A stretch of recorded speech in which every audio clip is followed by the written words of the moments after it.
Hey Reddit, this is my first time posting here, so bear with me if it's a bit messy. My name's Jim, 38, and I guess I'm here because I need to unload something that's been tearing me apart. I've been married to Linda for 10 years. Our marriage has seen its ups and downs like any other, but lately, things have been off.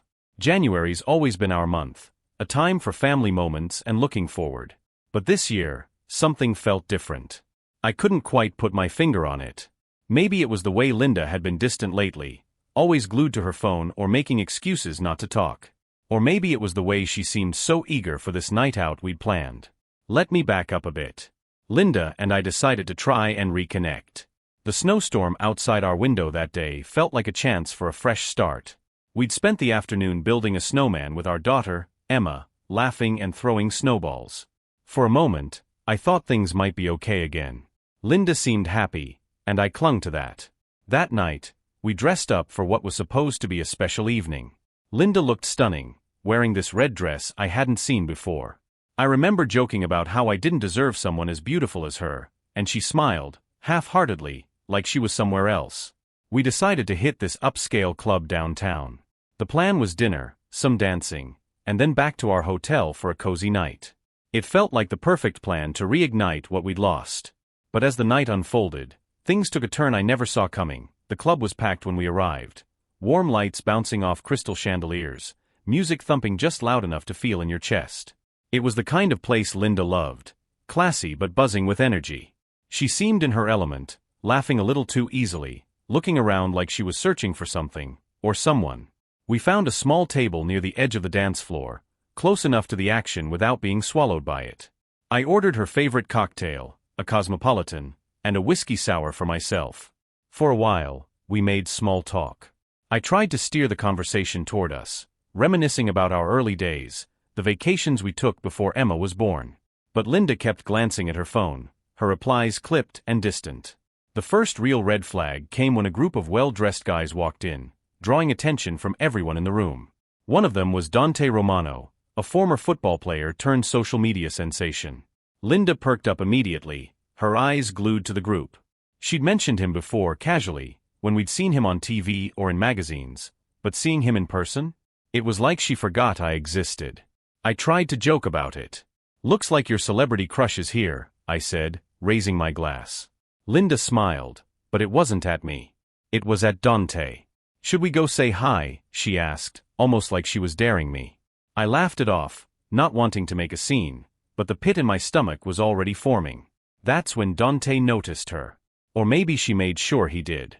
He gave her one of those easy smiles, the kind that makes you feel invisible, like the world revolves around him. I told myself it was nothing. She was just starstruck. We were here to fix things, to reconnect, and I wasn't going to let some flashy athlete ruin that. But deep down, I couldn't shake the feeling that tonight was already slipping away from me. The night was moving fast, but my gut told me to slow down. Something was brewing. Linda wasn't even trying to hide how fascinated she was by Dante. When he approached our table, I felt my jaw tighten, but I stayed calm. After all, what could I do? He was charming, confident, and larger than life, the kind of guy who makes the rest of us look like wallpaper. "Mind if I join you?" Dante asked, his tone smooth and friendly. Before I could say a word, Linda beamed and said, "Of course." She shifted in her seat, making space for him. I tried to keep my cool, laughing along with their conversation, even throwing in a few comments of my own. But they weren't paying attention to me. Linda was leaning in, her laugh ringing out a little too loud, her smile a little too wide. After a while, Dante stood and held out his hand. "Care to dance?" he asked, looking right at Linda. I waited for her to decline.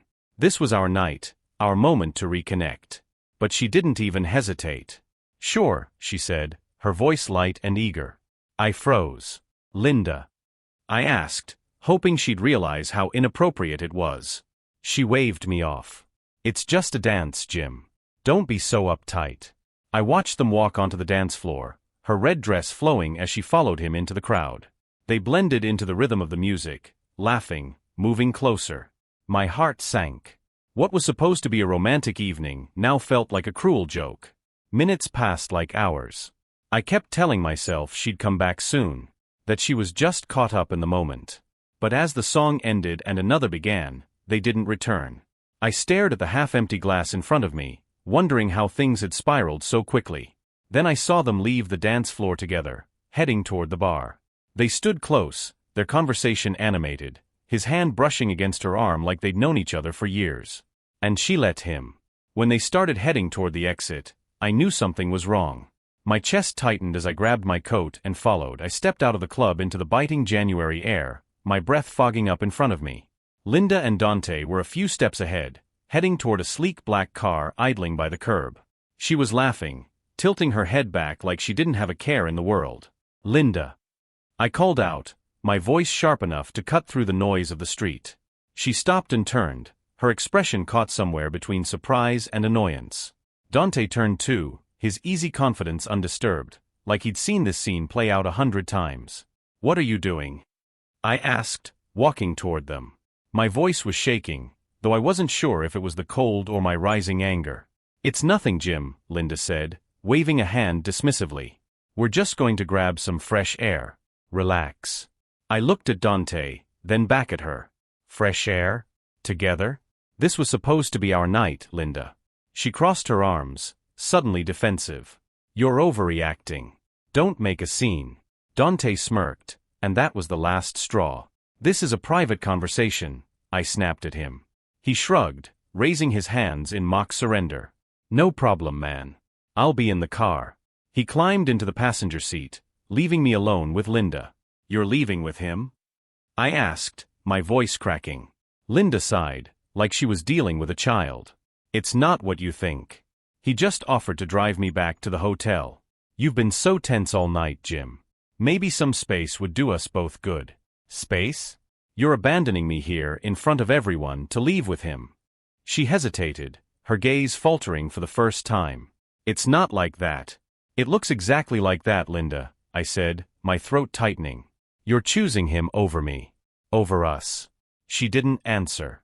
Instead, she turned and got into the car. The door slammed shut, and the engine roared to life. I stood there, stunned, as the car pulled away, its taillights disappearing into the snowy night. My mind raced, every emotion crashing into me at once: anger, disbelief, humiliation. I didn't know what to do, so I just stood there, freezing, watching the world move on without me.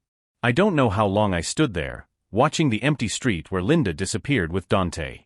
The snow was falling heavier now, sticking to my coat and hair, but I couldn't move. My hands clenched into fists, not from the cold but from the helplessness crashing over me. Eventually, I went back inside the club. The warmth hit me, but it didn't matter, I was numb. Our table was exactly as we left it, her empty glass, her napkin folded neatly, my half-finished drink. It felt like a cruel snapshot of what the night could have been. I grabbed my phone and did the only thing that made sense. I called my buddy D. He was one of the few people who knew about the struggles Linda and I had been facing, and I needed someone to help me think straight. "D, I need you," I said when he picked up. "What's going on?" he asked. I explained everything: the night out, the dance, Dante, and how Linda had just left with him. I could hear the disbelief in his voice as I talked, and when I finished, there was a long silence. "Jim," he said finally, "you know this isn't some misunderstanding, right? She didn't just get caught up in the moment." I didn't want to believe it. Maybe she's just upset.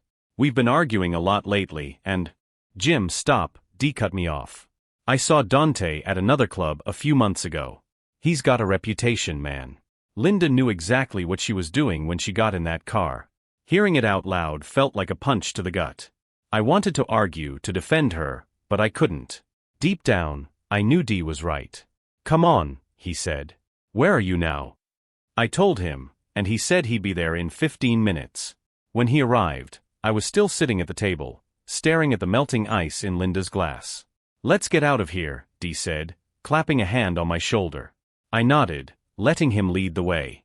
We stepped back into the cold night, and as we walked to his car, he asked, "You're staying at a hotel, right?" "Yeah," I said. "We booked a place for the night." "Let's head there," D suggested. "You need to face this, Jim. You can't let her spin this into something it's not." I knew he was right. I needed answers. But I wasn't ready for what I'd find when I got back to the hotel. When D dropped me off at the hotel, I hesitated at the entrance. The idea of walking into that room, our room, the one we'd planned to end the night in, felt like a punch to the gut. Everything about it was supposed to be special, a reset button for us. Now, it felt like walking into a crime scene. "Want me to come in with you?" Dee asked, his voice low and steady, like he knew I was barely holding it together. I shook my head. "No, I've got to do this alone." "All right," he said. "Call me if you need me." I nodded and made my way inside. The hotel was quiet, the kind of quiet that amplifies everything else. My footsteps, my breathing, the beating of my heart. When I reached the room, I unlocked the door and pushed it open. The first thing I noticed was the bottle of champagne on the table, unopened. I'd ordered it earlier as a surprise, thinking it would set the tone for a romantic evening. 2 glasses sat beside it, still untouched. Her dress bag was hanging in the corner, the zipper open, with her day clothes tossed carelessly on the chair. The bed was neatly made, the way the hotel staff had left it, and the room smelled faintly of the lavender candle she'd insisted we bring for ambience. But Linda wasn't there. I sat on the edge of the bed, staring at the candle. I'd been holding onto a sliver of hope that maybe she'd come back to the room, ready to explain everything, maybe even apologize. But the longer I sat there, the more I realized that wasn't going to happen. My phone buzzed, snapping me out of my daze. It was Dee. "Any sign of her?" he asked. "No," I said, my voice hollow. "She's not here." There was a pause on his end before he said, "Jim, I hate to do this, but you need to hear it. I just got a text from someone I know. They saw her and Dante leaving a different club together about 10 minutes ago." My stomach twisted. "What?" "Yeah. They're not coming back, man." I hung up without saying anything. The silence in the room felt suffocating. All the effort I'd put into this night, the plans, the hope, it all felt like a cruel joke now. I didn't know what to do, so I just sat there, staring at the champagne bottle, wondering how I'd gotten to this point. Don't know how long I sat there, staring at the unopened champagne. Minutes? Hours? Time seemed meaningless. My thoughts were spiraling, flipping between anger and heartbreak so fast it made my head spin. She'd left. Not just the club, but me, us. That much was clear now. And the worst part? It wasn't a mistake, not some heat-of-the-moment misstep. She'd made a choice. I finally stood up and started pacing the room, trying to make sense of it all. Why would she do this? Was our marriage really that broken? Did she ever want to fix things? Or was this night just an excuse to play out some fantasy? My phone buzzed again, pulling me out of my thoughts. It was Dee. "Jim, I've got more," he said, his voice cautious, like he didn't want to hurt me more than I already was. "What is it?" I asked, my throat dry. "I talked to a friend who works at that second club," he said. "Linda wasn't just leaving with Dante. They were all over each other, man. People noticed." I felt like the floor had dropped out from under me. "You're sure?" "I wouldn't tell you if I wasn't," Dee said. "I'm sorry, Jim." I sank back onto the bed, the weight of his words crashing down on me. She hadn't just left with him, she'd flaunted it, like I didn't even exist. "Jim, listen," Dee said after a moment. "You don't have to deal with this tonight. Pack up, leave the hotel, come crash at my place.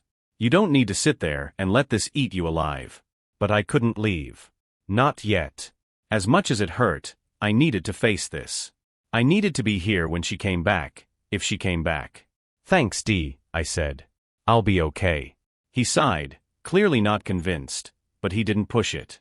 "Call me if you need me, all right?" I hung up and tossed my phone onto the nightstand.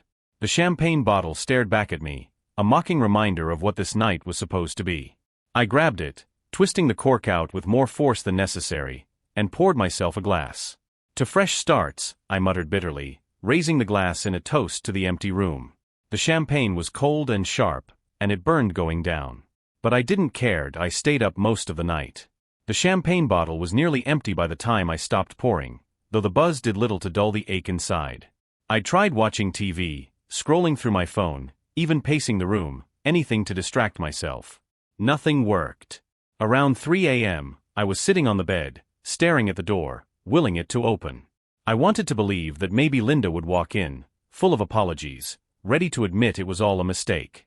Maybe she'd tell me Dante had just been a distraction, a stupid lapse in judgment, and she'd spent the whole time regretting it. Instead, I heard the faint jingle of the keycard at the door. My heart jumped, a mix of hope and dread. The door creaked open, and there she was, stepping inside as if nothing had happened. Her hair was a little messy, her makeup smudged, but she still had that same red dress on. My stomach twisted at the sight of it. She didn't say anything at first, just froze when she saw me sitting there. Her eyes widened slightly, like she hadn't expected me to still be awake. "Jim," she said, her voice soft, like she was testing the waters. "Linda," I replied, keeping my tone steady even though my chest felt like it might explode. She closed the door behind her and leaned against it, avoiding my gaze. "You're still up?" "Yeah," I said. "Couldn't sleep. Kind of hard to when your wife leaves with someone else in the middle of the night." She flinched at that, her arms crossing over her chest. "It wasn't like that." I stood, trying to keep my voice calm. "Then why don't you tell me what it was like?" "Because from where I'm standing, it looked pretty clear." Linda sighed and walked over to the chair, sitting down and kicking off her heels like we were about to have a casual chat. "You're overreacting, Jim," she said, rubbing her temples. "I needed some air, and Dante was just being nice." "That's all. Being nice," I repeated, my voice rising. "You left with him, Linda. You didn't just step outside for air, you got in his car and drove off. And don't tell me it was nothing. I know about the second club. I know you were all over him." Her head snapped up at that, her eyes narrowing. "Who told you that? Does it matter?" I shot back. "Are they lying? Because if they are, then say it. Tell me it's not true." She didn't answer. Her silence said everything. I ran a hand through my hair, pacing the room as anger bubbled to the surface. "You know what hurts the most, Linda? It's not even what you did. It's how easy it was for you. Like it didn't even matter. Like I didn't matter." She stood suddenly, her expression shifting to something defensive, almost angry. "You don't understand, Jim. You've been distant for months. I've felt alone in this marriage for a long time." I stared at her, stunned. "Are you serious right now? This is my fault." "I'm not saying that," she said quickly, but her tone didn't match the words. "I'm saying it's complicated. Dante, he just listened. He made me feel seen." My chest tightened. "Seen?" I echoed. "I've been here the whole time, Linda. Trying to fix things, trying to be what you need. And instead of talking to me, you ran to him." Tears welled in her eyes, but I couldn't tell if they were from regret or just frustration. "It wasn't like that, Jim. I didn't plan for this to happen. But it happened," I said firmly. "You made a choice. You left me sitting here like a fool while you ran off with him." She didn't say anything, just wiped at her eyes and looked away. "Do you love him?" I asked after a moment, the words almost choking me. Her head snapped up. "What? No. Of course not." "Then why?" I demanded. "Why would you throw everything away for, what? A few hours of attention?" Her lip trembled, but she didn't answer. That silence hung heavy between us, louder than any argument could have been. Finally she spoke, her voice barely above a whisper. "I didn't mean to hurt you, Jim. I don't know how we got here." I let out a bitter laugh, shaking my head. "We got here because you gave up. And now I'm the one left to pick up the pieces while you figure out how to justify it to yourself." The room went quiet again, the weight of everything crashing down on both of us.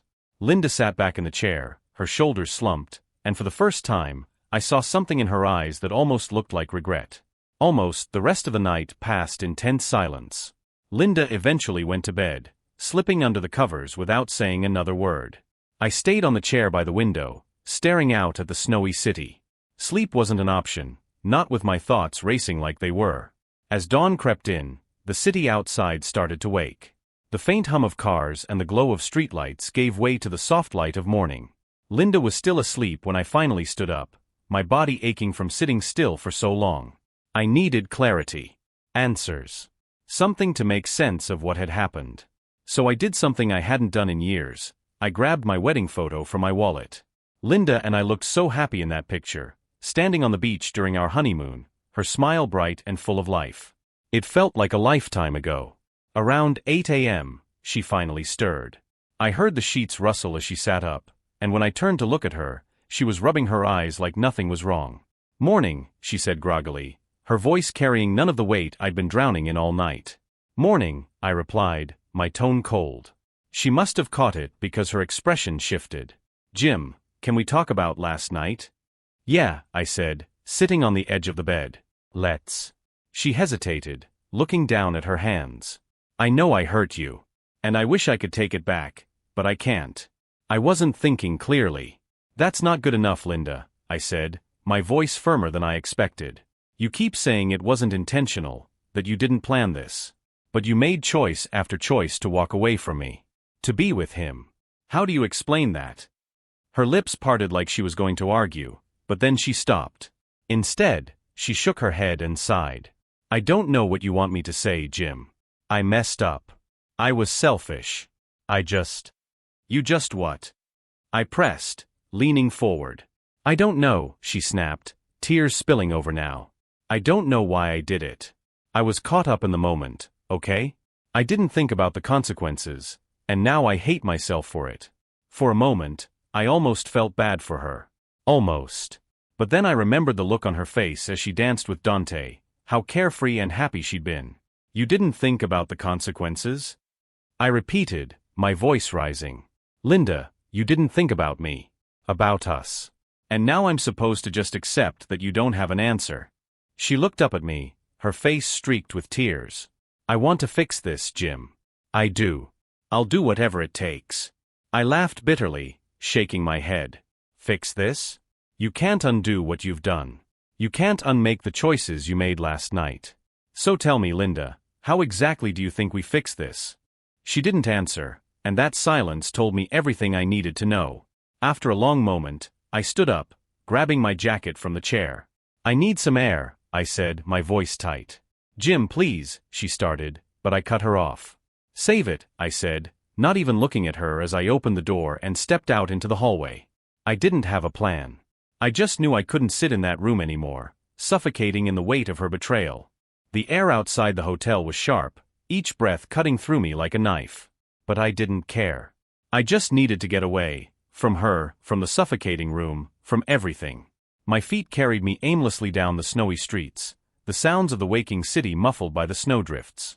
I replayed our conversation over and over in my head, her words looping like a broken record. I didn't think about the consequences. How do you come back from something like that? How do you even begin to rebuild when the foundation's been ripped out from under you? After a while, I ended up at a small cafe, the kind with fogged-up windows and the smell of fresh coffee spilling out into the street.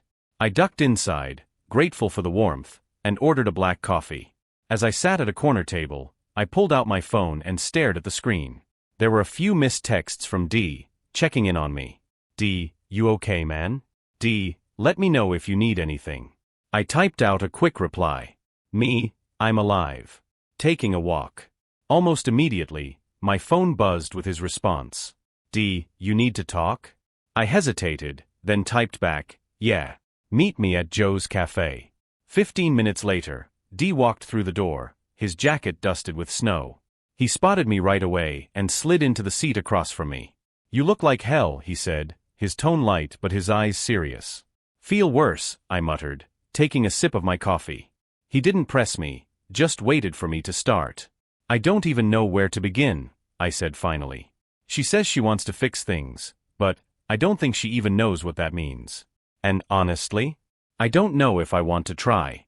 D leaned back, crossing his arms. You don't owe her anything, Jim. She made her choice. She didn't just betray you, she humiliated you. In public. That's not something you just sweep under the rug. I nodded, staring into my coffee. I know. But it's not that simple, you know? We've got 10 years together, a daughter. It's not something you just walk away from. You think staying's better? D asked, his voice low. What happens the next time she feels unseen? Do you spend the rest of your life wondering when it'll happen again? The thought hit me like a punch to the gut. I hadn't even let myself go there yet, but he was right. How could I ever trust her again? I don't know what to do, I admitted, my voice barely above a whisper. D reached across the table and clapped a hand on my shoulder. You don't have to figure it all out today, man. But whatever you decide, do it for you. Not her. We sat in silence for a while after that, the weight of the conversation hanging between us. Finally, I paid for my coffee and stood. I should get back, I said. D nodded. Call me if you need anything, all right? I nodded, Pulling my jacket tighter as I stepped back out into the snow. When I got back to the hotel, Linda was sitting on the bed, scrolling through her phone. She looked up when I walked in, her face pale and drawn like she hadn't slept a wink since I left. "Jim," she said softly, setting the phone down. "I was worried about you." I closed the door behind me, taking off my jacket and draping it over the chair. "I needed some time to think," I said, my voice calm, though every part of me felt like it was teetering on the edge of an eruption. She stood, crossing the room to me, her hands wringing together nervously. "I'm sorry," she began, her voice trembling. "I don't know how many times I can say it, but I am. I never wanted to hurt you, Jim." "Then why did you?" I asked, looking her straight in the eyes. "Why didn't you stop yourself before it got to this point?" Her mouth opened, but no words came out. She looked down, shaking her head as tears spilled over. "I don't know," she whispered. "I've been trying to figure that out all night." "That's not good enough," I said, taking a step back. "Do you even understand what you've done, Linda? You didn't just hurt me. You destroyed everything we've built together. How am I supposed to come back from that?" She sniffled, wiping her face with the back of her hand. "I don't want to lose you," she said, her voice breaking. "Please, Jim. We can work through this. We have to, for Emma." I froze at that. Bringing up our daughter felt like a low blow, an attempt to guilt me into staying. "This isn't about Emma," I said firmly. "This is about you and me. And right now? I don't even recognize you, Linda." She reached for my hand, but I stepped back again. "Please," she pleaded. "I'll do whatever it takes to fix this. Therapy, counseling, whatever you want. Just, don't give up on us." I took a deep breath, trying to steady myself. "Do you even hear yourself? You're not sorry for what you did, Linda. You're sorry you got caught. If I hadn't called you out last night, would you have come back at all?" Her silence answered that question for me. "You need to leave," I said finally, my voice cold and steady. Her head snapped up. "What?" "I need space. Time to figure out what I want. And I can't do that with you here." "Jim, no," she said, her voice rising in panic. "You can't just." "I can," I said, cutting her off. "And I am. Pack your things, Linda. Go home. I'll figure out where I stand when I'm ready. Until then, I don't want to see you." Her tears fell harder now, her body trembling. "Please don't do this," she whispered. I turned away, staring out the window at the snow falling outside. "You already did," I said quietly. It took her an hour to gather her things.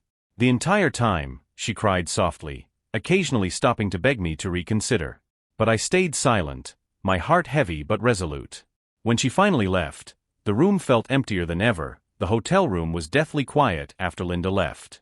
It felt surreal, like the walls themselves were holding their breath, waiting for something to break the stillness. I stayed by the window for what felt like hours, watching snow pile up on the streets below. This was what I thought I wanted: space to think, time to process. But now that I had it, all I felt was an aching emptiness. Around noon, my phone buzzed. I half expected it to be Linda, begging me to talk, but it wasn't. It was D. "D, how you holding up?" I hesitated before typing back, still breathing. A few seconds later, he replied, "You want company?" For a moment, I considered saying yes. But I knew I needed to sit with this on my own, even if it hurt. Me, not yet. "Thanks, though." D didn't push, just sent back, "I'm here if you need me." I tossed the phone on the bed and stared at the champagne bottle, still sitting on the table. It felt like a taunt, a reminder of what the night was supposed to be. I grabbed it and the glasses, dumping them in the trash. After that, I decided to take a walk. I couldn't stand being in the room anymore, surrounded by the ghost of what was supposed to be a fresh start. The streets were slushy now, the snow mixed with dirt and salt, but the cold air was sharp and bracing. I found myself at a park not far from the hotel, the kind with winding paths and benches scattered among the trees. A few people were out, bundled up against the cold, but for the most part, it was quiet. I sat on a bench and let the stillness seep in. The memories wouldn't stop coming. Linda laughing with Dante, the way she'd leaned into him so easily. Her defensive tone when I called her out. The sheer audacity of her trying to pin some of the blame on me. And then Emma's face came to mind, her wide, innocent eyes, her giggle when we built that snowman together. What was I supposed to tell her about all this? How could I explain that her mother and I were falling apart? A lump rose in my throat, and for the first time in years, I let myself cry. It wasn't a flood, just quiet tears that slipped down my face as I sat there, staring at the snow-covered ground. By the time I got back to the hotel, the sun was already dipping low on the horizon. The room was still just as empty as before, but now it didn't feel as suffocating.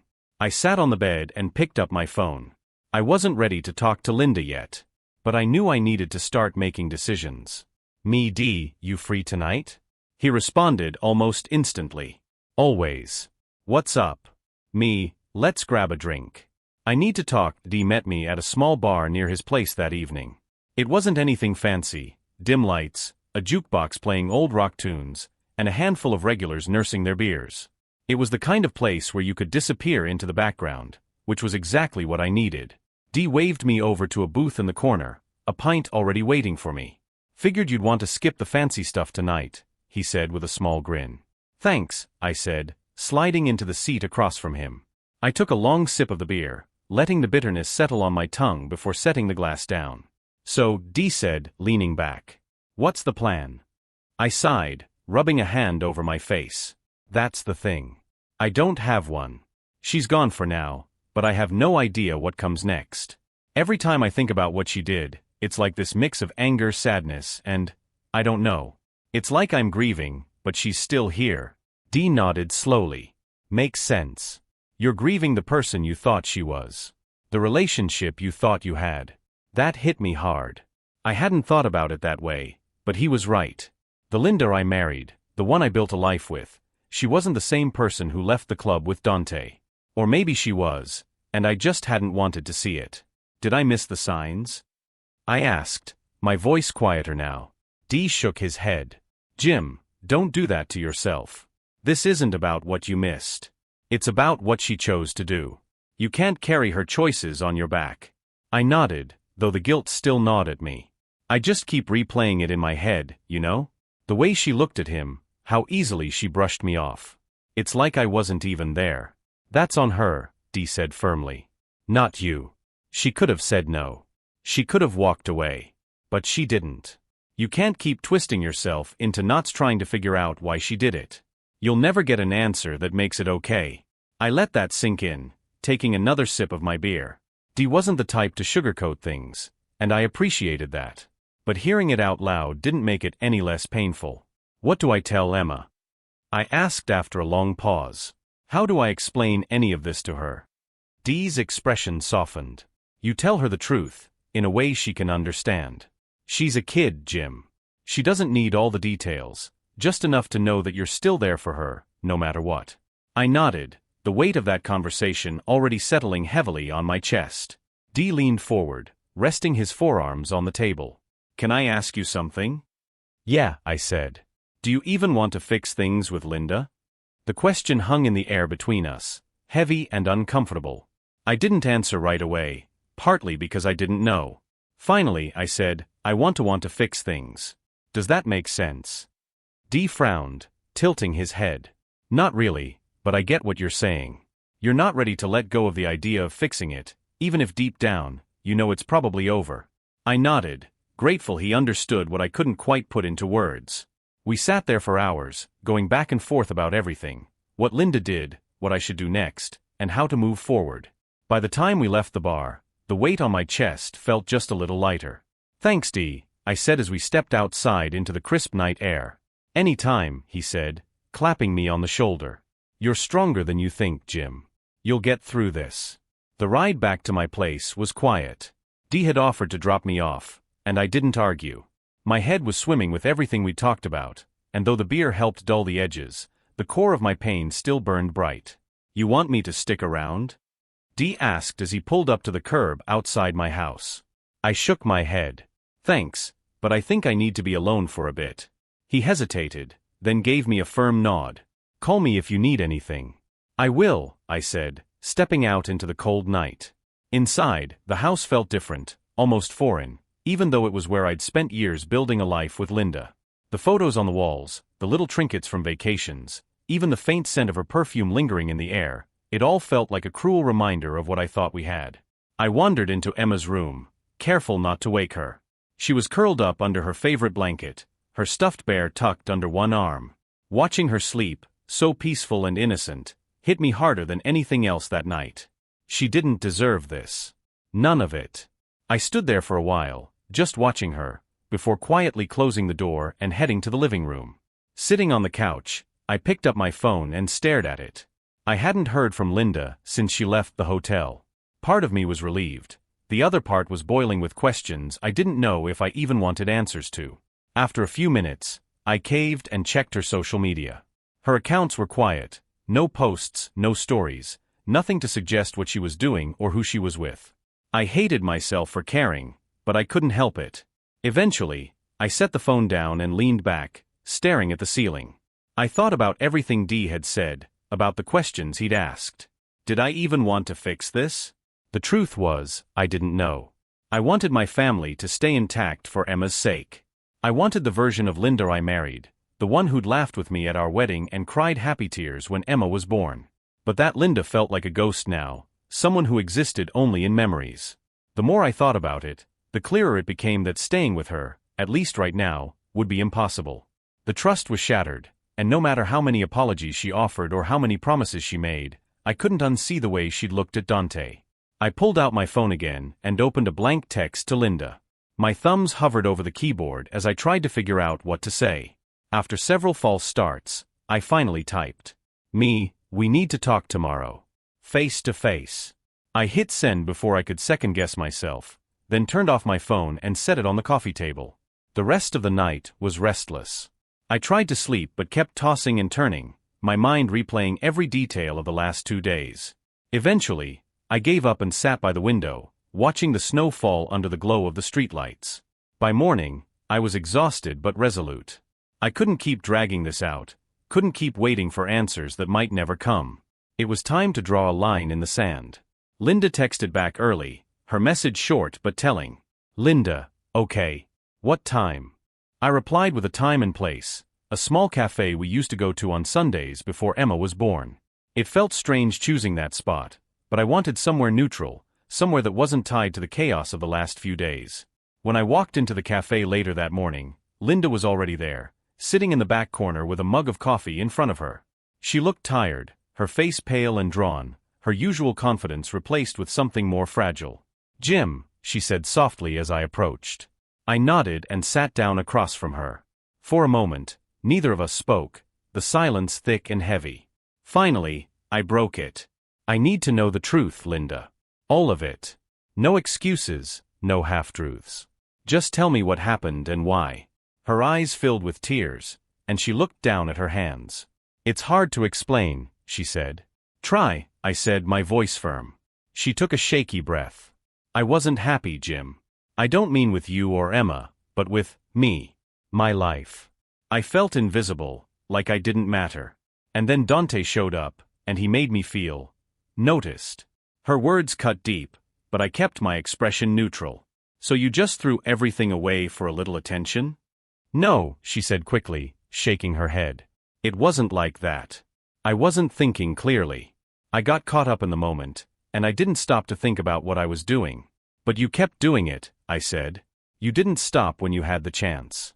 You didn't come back to me when it mattered." Tears spilled down her cheeks as she whispered, "I know. And I'll regret it for the rest of my life." I leaned back, crossing my arms. "And what about Emma? What am I supposed to tell her when she asks why her parents couldn't make it work?" Linda looked devastated, her voice breaking as she said, "Tell her it's my fault. Because it is. I'll take the blame, Jim. Just, don't shut me out of her life." That hit me hard. No matter how angry I was, I couldn't take Emma's mother away from her. But I also couldn't pretend things were fine, not after what she'd done. "I don't know what happens next," I said finally. "But I know we can't go back to how things were. Not now." Her face crumpled, and for a moment, I almost felt sorry for her. Almost. "I understand," she said, her voice barely audible. "But please, don't give up on us completely." I didn't respond. I didn't know how to. After our conversation in the cafe, I walked out feeling like I'd run a marathon, only to end up back where I started. Linda stayed behind, crying into her coffee as I left, and I didn't look back. I couldn't. My heart felt like it was carrying the weight of every moment we'd shared, every promise we'd made, and every betrayal she'd handed me. But walking away didn't feel like closure, it felt like an open wound. The drive home was quiet, the radio off, the hum of the engine the only sound. My mind raced with questions. Was this really the end? Could I ever forgive her? Did I even want to? And what would this mean for Emma? When I got home, Emma was playing in the living room, her laughter filling the space in a way that almost felt healing. For a moment, I stood in the doorway and watched her, letting the sound of her joy pull me out of my thoughts. "Daddy," she called when she saw me, running over with a big smile. She held up a drawing, a snowman with stick arms and a bright red scarf. "Look. I drew our snowman." I crouched down to her level, forcing a smile. "It's beautiful, sweetheart. Just like you." She giggled and ran back to her crayons, completely unaware of the storm brewing in her parents' lives. I envied her innocence, her ability to find happiness in something as simple as crayons and paper. That night, after Emma went to bed, I sat down in the living room with a notebook and pen. I needed to get my thoughts out, to see them in black and white. I wrote down 2 columns, reasons to stay and reasons to leave. The first column was painfully short. For Emma. For the memories. For the chance that maybe, just maybe, Linda could change. The second column was much longer. The lies. The betrayal. The humiliation of being left alone in that club while she danced with another man. The way she didn't even try to stop herself. The way she made me feel invisible. By the time I finished, I knew the answer. It had been staring me in the face all along, but I hadn't wanted to accept it. Staying would mean trying to rebuild something on a foundation that had already crumbled. And no matter how much I wanted to keep my family intact, I couldn't sacrifice my own self-respect to do it. I texted Linda that night, asking her to come by the next day. It was time to end things for good.